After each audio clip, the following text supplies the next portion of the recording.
وسلم کی سیرت ایک اٹھتا ہوا سمندر ہے. آپ کی سیرت کا کوئی بھی ادا نہیں کر سکتا. کسی انسان میں یہ قوت نہیں کہ وہ کہے کہ میں نے حضور صلی اللہ علیہ وسلم کی سیرت کا حق ادا کر دیا. ایک آدمی نے علامہ بشیری سے کہا کہ اگر آپ سیرت بیان کرنے کا حق ادا نہیں کر سکتے تو سیرت بیان کرنے کی کیا ضرورت ہے؟ علامہ بشیری نے کہا ہماری مثال مصر کی اس بڑھیا کی ہے جو یوسف کو خریدنے کے لیے روئی کی ایک گٹھری لے کر آئی تھی، اور کسی نے کہا تھا اماں تیری اس گٹھری سے بھی یوسف خریدا جائے گا؟ تو کہنے لگی بات یوسف کو خریدنے کی نہیں، اصل بات یہ ہے کہ کل قیامت کے دن خدا تعالیٰ پوچھے گا کہ یوسف کا خریدار کون کون تھا، تو میرا بھی نام آ جائے گا. قرآن بولتا ہے وَرَفَعْنَا لَكَ ذِكْرَكَ، ہم نے آپ کے ذکر کو بلند کر دیا.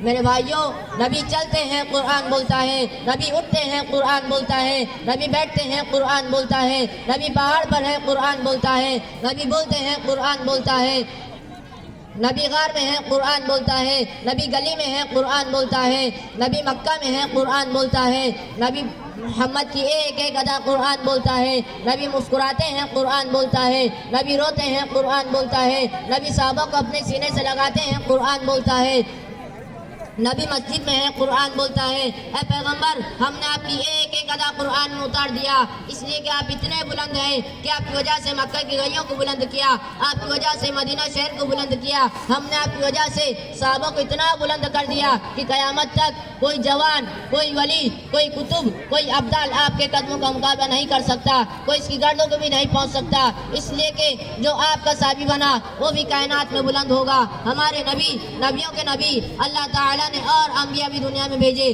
کوئی نبی بستی کے لیے، کوئی شہر کے لیے، کوئی قوم کے لیے، کوئی علاقے کے لیے، کوئی ایک ملک کے لیے، کوئی موضع کے لیے، لیکن ہمارے پیغمبر صلی اللہ علیہ وسلم کو دیکھو. ہمارے نبی آسمانوں کے نبی، زمینوں کے نبی، شمس و قمر کے نبی، شجر و حجر کے نبی، ساری کائنات کے نبی، تحت الثری کے نبی، عرش معلیٰ کے نبی، ہمارے نبی تمام نبیوں کے نبی. قرآن کہتا ہے وَرَفَعْنَا لَكَ ذِكْرَكَ، ہم نے آپ کا ذکر اور آپ کی شان کو اونچا کر دیا.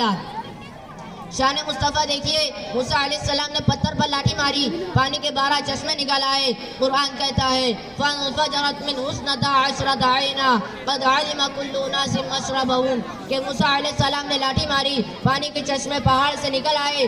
دنیا حیران ہو گئی کہ پہاڑ سے پانی کے چشمے نکل آئے. میرے دوستوں، پہاڑ سے پانی کا نکلنا قرین قیاس ہے، عقل کے خلاف نہیں ہے. پانی کے چشمے تو زمین سے نکلتے ہیں، پانی کے چشمے تو پہاڑ ہی سے نکلتے ہیں. پانی کے چشمے کا پہاڑ سے نکلنے میں جتنا بڑا کمال ہے، اس سے بھی بڑا کمال حضور صلی اللہ علیہ وسلم نے دنیا کو دکھایا کہ نبی حدیبیہ کے موقع پر موجود ہے. صحابہ نے بتایا کہ یا رسول اللہ پانی ختم ہو گیا ہے.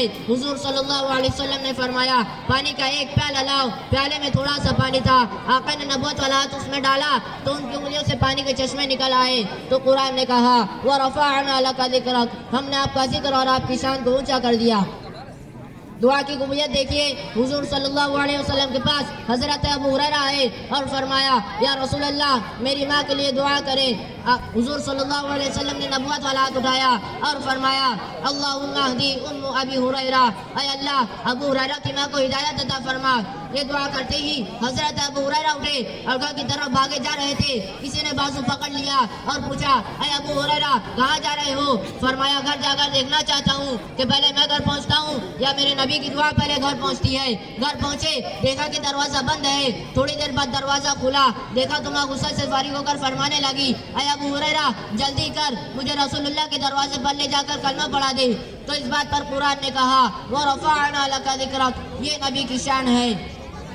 ایک مرتبہ ابو جہل حضور صلی اللہ علیہ وسلم کے سامنے مٹھی بند کر کے کہنے لگا اے محمد بتا میری مٹھی میں کیا ہے؟ حضور صلی اللہ علیہ وسلم نے فرمایا اے ابو جہل میں بتاؤں کہ تیری مٹھی میں کیا ہے یا تیری مٹھی میں جو چیز ہے وہ بتائے کہ میں کیا ہوں؟ یہاں تک کہ مٹھی میں جو کنکریاں تھی ان کنکریوں سے آواز آئی اشہد ان لا الہ الا اللہ و اشہد ان محمد رسول اللہ. یہ نبی کی شان ہے. اللہ جل جلالہ و عم نوالہ سے ہم سبھی لوگ یہ دعا فرمائیں کہ وہ مسلمانان عالم کو شان مصطفیٰ اور سیرت شہنشاہ دو عالم سرور کائنات فخر موجودات محمد عربی صلی اللہ علیہ وسلم کو دل و جان سے سمجھنے اور اس پر عمل پیرا ہونے کی توفیق عطا کر کے دونوں جہان میں کامیابی سے ہمکنار کرے. آمین ثم آمین. سرمایہ حیات ہے سیرت رسول کی، سرمایہ حیات ہے سیرت رسول کی، فلاح کائنات ہے سیرت رسول کی۔ بنجر دلوں کو آپ نے سیراب کر دیا، بنجر دلوں کو آپ نے سیراب کر دیا، ایک چشمہ صفات ہے سیرت رسول کی۔ وما علینا الا البلاغ المبین۔